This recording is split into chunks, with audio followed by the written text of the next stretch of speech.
Hello বন্ধুরা, কেমন আছো তোমরা সবাই? আশা করি অনেক অনেক ভালোই আছো। আর তোমাদের ভালোবাসায় আমিও অনেক ভালো আছি, কারণ তোমরা আমাকে যে পরিমাণে ভালোবাসা দিয়েছো এবং সাপোর্ট দিয়েছো তা আমি কোনোদিন ভুলতে পারবো না। তাই তোমাদেরকে মজা দেওয়ার জন্য আবারও একটি নতুন গল্প নিয়ে হাজির হলাম। গল্পটি শোনার মতো, আশা করি তোমাদের দাঁড়িয়ে যাবে এবং তোমরা হাতের কাজ করতে সবাই হেডফোন নিয়ে বসে যাও। যদি আমার গল্প শুনে মজা পাও তাহলে অবশ্যই আমার চ্যানেলটি সাবস্ক্রাইব করবে। তো চলো বন্ধুরা, আমরা কথা না বাড়িয়ে আসল গল্পে চলে যাই। 10 বছর ধরে বিবাহিত হওয়ার পরেও আমার কোনো সন্তান ছিল না। আমার স্বামী যখন অন্য শহরে যেতেন তখন আমার স্বামীর বড় ভাই বলতো, বৌদি, এটা একটা অন্যরকম লাড্ডু। 7 দিন ধরে এটি খেলে দাদা আসার সাথে সাথেই তুমি মা হয়ে যাবে। আমি সেই লাড্ডুগুলি খেয়ে নিয়েছিলাম এবং আমার একটি সন্তান হয়েছে। সন্তানটি এই পৃথিবীতে আসার সময় আমার স্বামীর বড় ভাই আওয়াজ করে বলেছিল যে এই শিশুটি তার। আর যখন টেস্ট করা হয় তখন যেন আমার পায়ের তলা থেকে মাটি বেরিয়ে আসে, কারণ ওই শিশুটি আমার আসলে কি নাম। আমি অনেক সুন্দরী ছিলাম এবং আমি এমন একটি বাড়িতে বিয়ে করেছিলাম যেখানে শুধু আমার স্বামী এবং আমার স্বামীর বড় ভাই থাকত। আমার শ্বশুর বাইরের একটি শহরে ছিলেন। এরা অনেক ধনী ছিল। আমার শাশুড়িও ছিল না। আগে আমি অনেক খুশি ছিলাম যে এই বাড়িতে কোনো শাশুড়ি নেই, আমার স্বামীর কোনো বোন নেই। কিন্তু আমি বুঝতে পেরেছিলাম যে এইখানে বসবাস করা অনেক কঠিন, কারণ এই বাড়িটা ছিল শুধুই ছেলেদের ঘর। আর আমি তাই কাউকে মনের কোনো কথাই বলতে পারতাম না। আমার স্বামীও অনেক সিরিয়াস ছিল। আমার বাবা মাও আমাকে বিয়ে দেওয়ার পরে এই দেশ ছেড়ে চলে গেল, কারণ তারা এখানে এসেছিল শুধুমাত্র আমাকে বিয়ে দেওয়ার জন্য। আমরা আগে বিদেশে থাকতাম। আমার বাবা মা চেয়েছিল আমি পাকিস্তানে থাকি, যাতে আমি এখানকার মাটির কাছাকাছি থাকতে পারি। আমি গরিব তো হয়েই গিয়েছিলাম, কিন্তু অনেক চিন্তিত ছিলাম। এই সমস্যার কারণে তখনও পর্যন্ত আমার সন্তান হয়নি। ডাক্তাররা বলতো, আপনার শরীরে ভিটামিনের অভাব, কারণ আপনি দুঃখী থাকেন সব সময়। আপনার পরিবেশ পরিবর্তন করুন, কোথাও থেকে ঘুরে আসুন, এমন কাজ করুন যা আপনাকে খুশি করবে। কিন্তু আমার স্বামী এমন একটা কাজ করত যে একদিনের জন্য সে ছুটি নিতে পারত না। আর যে আমার সাথে কথা বলতো সে আর কেউ না, সে ছিল আমার স্বামীর বড় ভাই। আমারই বয়সী ছিল, আর সে দেখতে অনেক সুন্দর ছিল। আমার স্বামীর তুলনায় সে একজন ভালো মানুষও ছিল। হাসি মজা করত, কিন্তু তার একটা নিজস্ব পৃথিবী ছিল, যেখানে সে আমার জন্য সময় দিতে পারত না। সে ইউনিভার্সিটিতে চলে যেত, সেখানে বন্ধুদের সময় দিত কিংবা ফোন নিয়ে ব্যস্ত থাকত। আমি ভাবতাম কখনই সে ফ্রি হয়ে এসে আমার সাথে কথা বলবে, তাহলে আমার সময় ভালোই পার হবে। অনেক ভালো কথা বলতো সে। তার নাম ছিল হামাদ। মাঝে মাঝে আমরা ঠিক করতাম, সে কিছু খাবার নিয়ে এসে আমরা খেতাম, আমরা অনেক গল্প করতাম। এইভাবেই সময় ভালোই পার হয়ে যেত আমাদের। আমার স্বামীও এই ব্যাপারটা জানত। আমার স্বামী বলতো তার ভাইয়ের থেকে কিছুটা দূরে থাকতে। আমি বলেছিলাম যে সে তো অপরিচিত নয়, সে এই বাড়িতেই থাকে। আমি আমার স্বামীকে বলতাম যে আমি তার সাথে কথা বলি না, কিন্তু বাস্তবে আমরা একে অপরের সাথে কথা বলতাম এবং আমাদের জীবন এইভাবেই চলছিল। আমার বিয়ের পরে অনেক বছর পার হয়ে গেছে। 10 বছর হয়ে গেছে, কিন্তু আমার এখনো একটাও সন্তান হয়নি। কিন্তু ডাক্তার বলেছে আপনার বেশি একটা সমস্যা নেই, আপনার সন্তান হতে পারে। ডাক্তার আমাকে বললেন, আজই আপনার স্বামীর সাথে কথা বলুন, যাতে তিনি আপনার পরিবেশ পরিবর্তন করতে পারেন, আপনাকে একটি শান্তিপূর্ণ জায়গায় নিয়ে যান। কিন্তু যখন আমি আমার স্বামীকে এই কথাটি জানালাম, আমার স্বামী আমাকে একটি নতুন খবর শোনাল। সে বলল যে আমাকে কাজের জন্য অন্য শহরে যেতে হবে এবং আমি সেখানেই থাকব। 9 বা 10 মাসের জন্য হতে পারে। সে যখন এই কথা বলল, তারপরে আমি কি বলবো, কারণ এটাই ছিল আমার স্বামীর শেষ কথা। সে একবার যা বলে তো সেটাই করত। আমি বললাম, ঠিক আছে, আমি তোমার জিনিসপত্র প্যাক করে দিচ্ছি। আমার স্বামী শহরের বাইরে চলে গেলেন এবং তখন আমি বাড়িতে একা থাকতাম। কিন্তু তখনই আমার স্বামীর বড় ভাই আমাকে এমন কিছু বলেছিলেন যা আমাকে অবাক করেছিল। কিন্তু যাওয়ার সময় আমার স্বামী আমাকে বলে, আমি দোকানদারকে বাড়ির নম্বর দিয়েছি। তোমার যদি কোনো কিছুর প্রয়োজন হয় তবে দোকানে ফোন করে দিলে সেই জিনিসগুলো বাড়িতে পৌঁছে যাবে। আমি বললাম, জিনিস অর্ডার করার কি দরকার, হামাদ নিয়ে আসতে পারবে। তখন আমার স্বামী বলেছিলেন, তোমাকে তার কাছে কিছু চাইতে হবে না, এমনকি তার সাথে কথাও বলতে হবে না। সে তার কাজ করুক, তুমি নিজের কাজ করো। এমনকি ওর জন্য রান্না করারও দরকার নেই, ও বাইরে থেকে খাবে। আমি বললাম, তোমার কি হয়েছে? সে বলল, আমি তোমার স্বামী, আর তাই আমি যা বলছি তাই তোমাকে করতে হবে। আমি বললাম, কিছু কি হয়েছে? সে বলল, না তেমন কিছুই না, আমি শুধু তোমাকে বলে দিলাম যে ওর থেকে দূরে থাকবে। আমার এক কাকিমা বাইরে চলে গেছেন, যখন তিনি ফিরে আসবেন তখন তিনি তোমার সাথে থাকতে আসবেন। তোমার খেয়াল রাখবেন উনি, আর তোমার ভয় করবে না একটুও। আশ্চর্য ব্যাপার হলো, আমার স্বামী চলে যাওয়ার আগে আমার স্বামীর বড় ভাইয়ের সাথে দেখাও করেনি। হয়তো ভাইদের মধ্যে কিছু রাগের কারণ ছিল, কিন্তু এমন তো কখনো হয়নি, কারণ আমার স্বামীর বড় ভাই একদিন আমার জন্য একটি লাড্ডু নিয়ে এলো। সে বলল, তুমি যদি এটি খাও তাহলে দাদা এখানে ফিরে আসার সাথে সাথে তুমি মা হতে যাবে। যদিও আমি আমার স্বামীর বড় ভাইয়ের সাথে এইসব কথা আগে কখনো বলিনি, কিন্তু আমার স্বামীর বড় ভাই ছিল অন্য রকমের। আমরা একে অপরের সাথে বন্ধুর মতো কথা বলতাম। সে বলল, অনেক দিন হয়ে গেছে, দাদা বুঝতে পারছে না। সে তোমার চিকিৎসা করায় না, আর তোমাকে কোথাও নিয়েও যায় না। কিন্তু আমি এই বাড়িতে একটি সন্তান দেখতে চাই, যাতে তোমার মুখ থেকে কষ্টের ছাপ মুছে যায়। এই জন্যই আমি এই কুরআন পড়া লাড্ডু নিয়ে এসেছি। তোমাকে 7 দিন ধরে এটি খেতে হবে, তারপরে দাদা যখন আসবে তখন সুসংবাদ পাবে। আমি আমার স্বামীর বড় ভাইকে ধন্যবাদ জানিয়েছিলাম এবং তাকে বলেছিলাম যে সে সত্যই একজন ভালো মানুষ, যে এত চিন্তা করেছিল আমার জন্য। আমি বললাম তাকে, আল্লাহ তোমাকে একটা মিষ্টি সন্তান বানিয়ে দিক। আর আমি সেই লাড্ডুটি 7 দিন ধরে প্রতিদিন খেয়েছি, এই ভেবে যে একদিন সবকিছু ঠিক হয়ে যাবে। আমার স্বামীর বড় ভাই আমাকে প্রতিদিন গল্প বলতো যে এই লাড্ডু তো অমুকও খেয়েছিল। আমি যেখান থেকে এইগুলো নিয়ে এসেছি সেখানের অনেক নাম ডাক হয়েছে। মানুষ তাদের কাছে যায় এবং তাদের সমস্যার সমাধান করিয়ে ফিরে আসে। বৌদি, তোমার সমস্যারও সমাধান হবে। আমি প্রার্থনাও করেছি, কিন্তু আমার স্বামীর বড় ভাই আমাকে বলেছিল যে তোমার স্বামীকে এই বিষয়ে কিছুই জানাতে হবে না, কারণ সে এই ধরনের জিনিসে বিশ্বাস করে না। আর যদি দাদা জানতে পারে যে এই লাড্ডুগুলো আমি তোমাকে দিয়েছি, তাহলে আমাকে শেষ করে ফেলবে। আমি তাকে বললাম যে তোমাদের মধ্যে কি কোনো ঝগড়া চলছে? সে বলল, না, কোনো ঝগড়া নেই। দাদা যেখানে গেছে আমাকেও সেখানে সে পাঠাতে চেয়েছিল, কিন্তু আমি যাইনি। সেই জন্য আমার উপর রেগে আছে। আমি বললাম যে এত ছোট ব্যাপার? তোমার দাদা তো এমনভাবে রেগেছিল যেন তোমার সাথে তার কোনো সম্পর্ক সে রাখবে না। সে বলল, হ্যাঁ, ব্যাপার এইটুকুই যে সে সাথে সাথে রেগে যায়।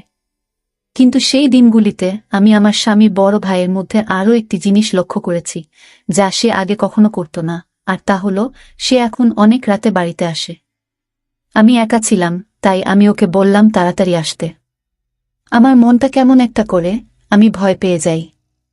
সে বলল, বৌদি, আমি তাড়াতাড়ি আসার চেষ্টা করি, কিন্তু কাজটাই এমন যে তোমার জন্য লাড্ডু নিয়ে তবেই তো বাড়ি আসি।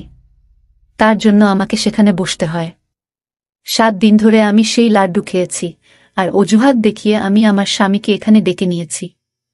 ওকে বললাম যে তুমি এখানে চলে এসো, তোমার সাথে আমার জরুরি কাজ আছে। আর আমার মনও ভালো নেই, কারণ আমি একা। স্বামী বলল, ঠিক আছে, তাহলে আমি তোমাকে আমার সাথে নিয়ে আসব, কারণ আমার এখানে অনেক কাজ আছে। আমি বললাম, হ্যাঁ, তুমি আসো, আমার তোমাকে দরকার। কিন্তু স্বামী যখন এলো, আমি অবাক হয়ে দেখলাম যে সে আমার স্বামীর বড় ভাইকে একবার আদর করে ধরেনি। সে এমনভাবে পাশ দিয়ে চলে গেল যেন সেখানে কেউ বসে নেই। আমি অনেক অবাক হয়েছিলাম, কারণ আমার স্বামী আসার আগে আমার স্বামীর বড় ভাই বলছিল যে দাদা এলে অবশ্যই আমাকে ক্ষমা করবেন এবং সবকিছু ঠিক হয়ে যাবে। কিন্তু আমার স্বামী তা করেননি। আমার স্বামী আমাকে তার সাথে অন্য শহরে নিয়ে যায় এবং আমি সেখানে থাকতে শুরু করি। এখানে আমি থাকতে থাকতে মাত্র 1 মাস হলো, আর জানতে পারলাম যে আমি মা হতে চলেছি। এটা যেন শেষ পর্যায়ে কোনো মানুষ জীবন ফিরে পাচ্ছে। বিয়ের 10 বছর পরে এমন খবর পাওয়া ছোট কথা নয়। অনেক খুশি হলাম, কিন্তু আমার স্বামীর বড় ভাইয়ের দেওয়া লাড্ডুর কথাটা বলিনি। শুধু বললাম সন্তান না হওয়া পর্যন্ত আমরা একই বিছানায় থাকব। আমার স্বামীও অনেক খুশি। আমি যখন আমার স্বামীর বড় ভাইকে ফোন করলাম, তখন তার নাম্বার বন্ধ ছিল। আমি বাড়ির ফোন নাম্বারে কল করলে কাজের লোকটা ফোনটা তুলে বলল ছোট ভাই বাসায় নেই, আর ওর ফোনটা হারিয়ে গেছে। আমি আমার স্বামীর বড় ভাইকে এটা বলতে পারলাম না, কিন্তু ওর জন্য একটা মেসেজ অবশ্যই করে রাখলাম যে ও একসময় অন্তত দেখতে পাবে। আমার স্বামী বলল, তুমি কাকে মেসেজ করছো? আমি বললাম, আমার সন্তানের কাকাকে। আমার স্বামী বলল, কোনো দরকার নেই। আমি বললাম, এটা কেন বলছো? আমার স্বামী বলল যে সে ব্যবসায় অনেক ক্ষতি করেছে, তাই আমি তার সাথে সব সম্পর্ক শেষ করে দিয়েছি। তাকে তার জমির অংশ দেওয়া হয়েছে এবং এখন সে তার অংশে এখন থেকে বেঁচে থাকবে। তার সাথে আমাদের কোনো সম্পর্ক থাকবে না। আমি বলেছিলাম যে তোমার বাবা এই পৃথিবী ছেড়ে চলে যাওয়ার আগে তোমার মা বাবা তোমাকে তার দায়িত্ব দিয়েছিলেন, আর তুমি তাকে এই অবস্থাতে রেখে দিলে। তখন আমার স্বামী বলল, সে একজন প্রতারক, চোর, এবং আমি এমন মানুষের সাথে কোনো সম্পর্ক রাখতে চাই না। আমি অবশ্যই আমার স্বামীকে বলেছি যে সে অন্যায় করছে, কিন্তু আমার স্বামী বলেছেন যে আমার ক্ষেত্রে তোমার কোনো কথা বলার দরকার নেই। তুমি হলে বউ, তোমার কাজ হলো ঘর চালানো।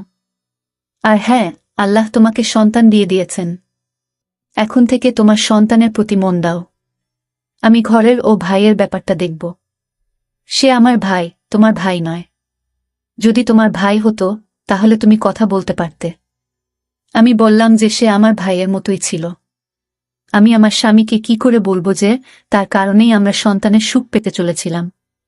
কিন্তু আমার স্বামীর বড় ভাই আমাকে এইসব বলতে নিষেধ করেছিলেন, তাই আমি চুপ করে রইলাম।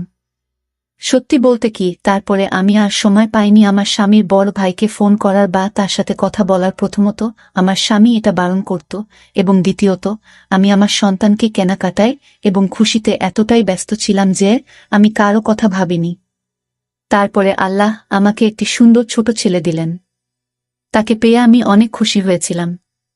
আমি দিনরাত যেন তাকে নিয়ে ব্যস্ত থাকতাম।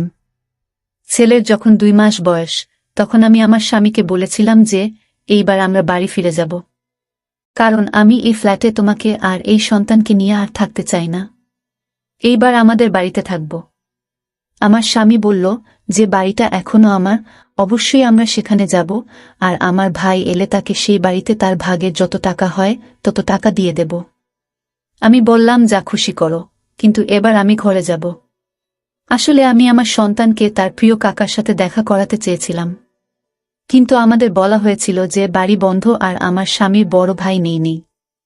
কিন্তু বাড়ি ঢুকে মনে হলো যেন কেউ এখানে থাকছে, যেন এই বাড়িতে একজন মহিলা আছে, আর সেটা এই জন্য যে আমি জানতে পেরে গিয়েছিলাম যে বাড়ির সব কিছুই এক মহিলা ব্যবহার করত। যেন আমার সেরকমই মনে হলো, কিন্তু সেই মহিলা কে হতে পারে? আমি সেই দিকে আর মন দিলাম না। এরপর আমার স্বামীর বড় ভাই ওইখানে এলো। আমার স্বামী ও সেইখানে বসেছিল, কিন্তু তবুও আমি আমার মনটাকে ধরে রাখতে পারলাম না, আর আমার স্বামীর বড় ভাইকে বলে বসলাম যে দেখো তোমার ভাইপো। আমার স্বামীর বড় ভাই তখন বলল, না, এটা আমার ভাইপো না। ওর কথা শুনে আমি অবাক হয়ে গেলাম। আমার স্বামীও বলল, তুমি সন্তানকে ভালোবাসবে না? তুমি এত অহংকারী, এই বাড়ি থেকে বের হও। তখন আমার স্বামীর বড় ভাই বলল, আমি বললাম, এটা আমার ভাইপো নয়, কারণ সে ও আমার ছেলে। এটা শুনে আমার পায়ের নিচ থেকে মাটি সরে গেল, আর আমার স্বামীরও। সে বলল, কি রকম খারাপ কথা বলছো? কি খারাপ অভিযোগ করছো? আমার স্বামীর বড় ভাই বলল, আমি কাউকে দোষ দিচ্ছি না, এটা আমারই ছেলে, আমি প্রমাণ করতে পারবো। একথা শুনে আমার পায়ের নিচ থেকে মাটি সরে গেল। আমি তাকে বললাম, তুমি কিসব বলছো? আমি ইশারা ও করলাম যে তোমার কি হয়েছে, তুমি কি চাইছো? তোমার জন্য তো সন্তানটা এই পৃথিবীতে এসেছে, আর এখন তুমি তার জীবন নিয়ে কথা বলছো? আমার স্বামী বলল, কি বলছো তুমি? কি হয়েছিল? আমি যখন এখানে ছিলাম না তখন কি হয়েছিল? আমি আমার স্বামীকে সব খুলে বলেছিলাম। এমন কিছু হয়নি। আমি মাত্র 7 দিন তার আনা লাড্ডু খেয়েছি, তারপরেই আমাদের সন্তান এই পৃথিবীতে এসেছে। আমার স্বামীর বড় ভাইকে ধরে বলল, কি করেছ তুমি? এই লাড্ডুতে তুমি কি মিশিয়েছিলে? এতে তুমি জ্ঞান হারানোর কোনো ওষুধ মিশিয়ে দাওনি তো? আমার এখানে না থাকার সুযোগ নিয়ে কোনো এমন খারাপ কাজ করনি তো তুমি? আমার স্বামী অন্য রকম কথা বলছিল, কিন্তু আমি তো শুনে লজ্জায় শেষ হয়ে যাচ্ছিলাম প্রায়। যাকে আমি ভাইয়ের মতো ভেবেছিলাম, আমার ভাই হিসেবে দেখেছিলাম, সে যদি সত্যি আমার সাথে এমন কিছু করে থাকে, তাহলে তো আমার জীবনটাই নষ্ট হয়ে গেল। আমার মনটা যেন কেমন করছে। আমার স্বামীর বড় ভাই বলল, এটা আমার সন্তান, আমি ওকে চিরকাল তোমার কাছে থাকতে দেব না।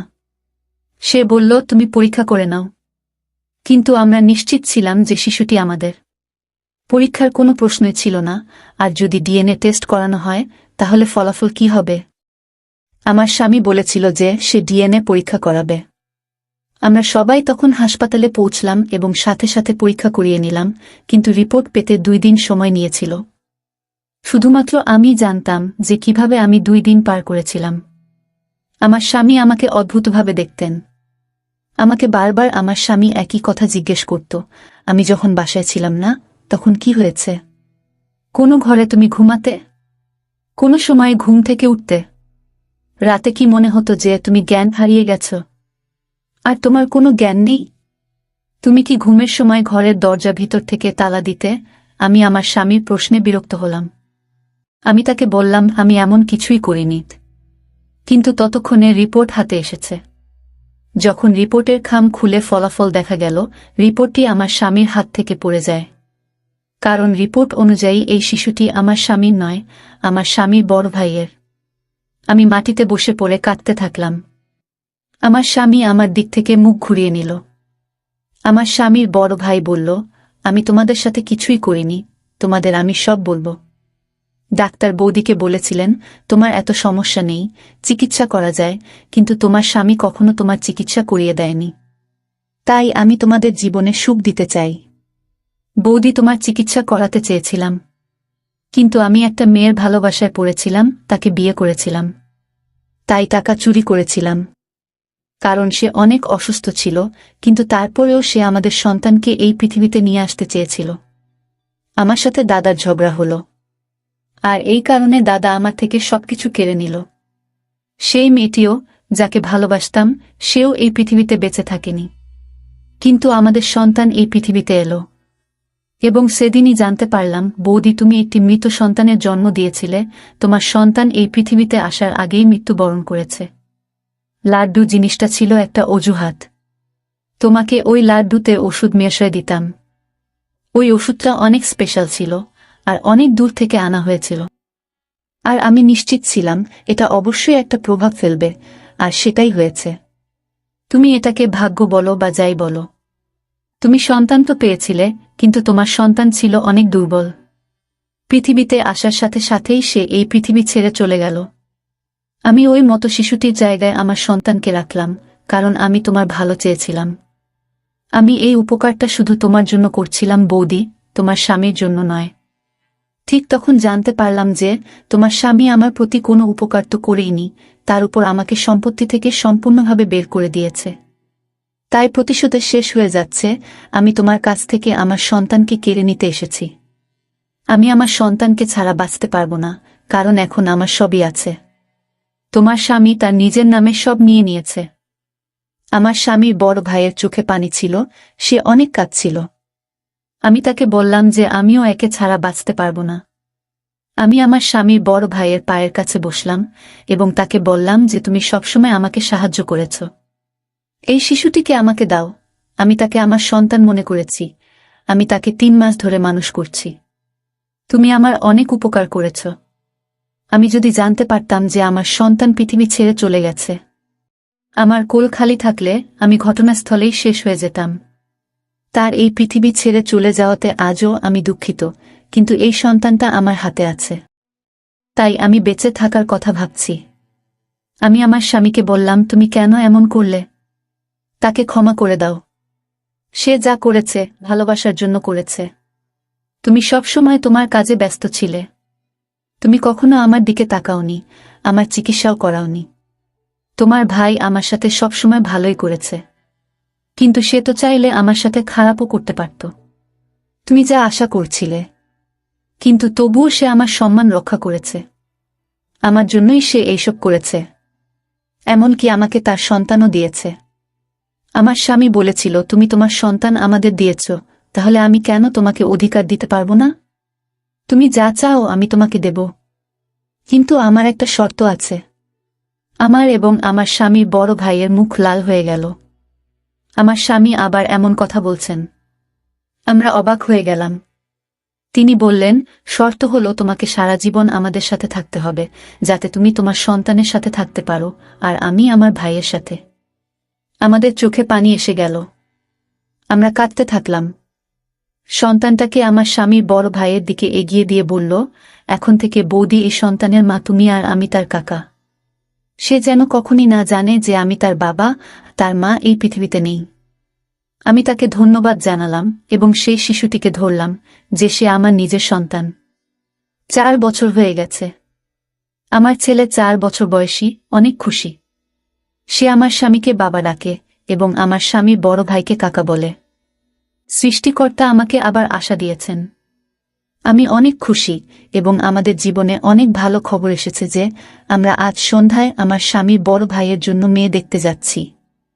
সে বলেছে যে সে যে কোনো মেয়েকে বিয়ে করতে রাজি। আমি চাই সে নতুন করে তার জীবন শুরু করুক। আমরা একটি বাড়িতে থাকি এবং সম্পত্তি আমাদের সকলের।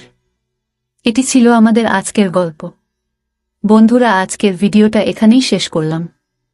অনেক কষ্ট করে ভিডিওটি আপনাদের জন্য বানিয়েছি।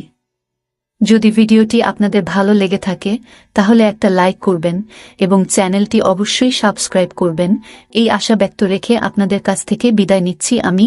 দেখা হবে আগামীকালের নতুন কোনো ভিডিওতে। সে পর্যন্ত সবাই ভালো থাকুন, সুস্থ থাকুন। ধন্যবাদ।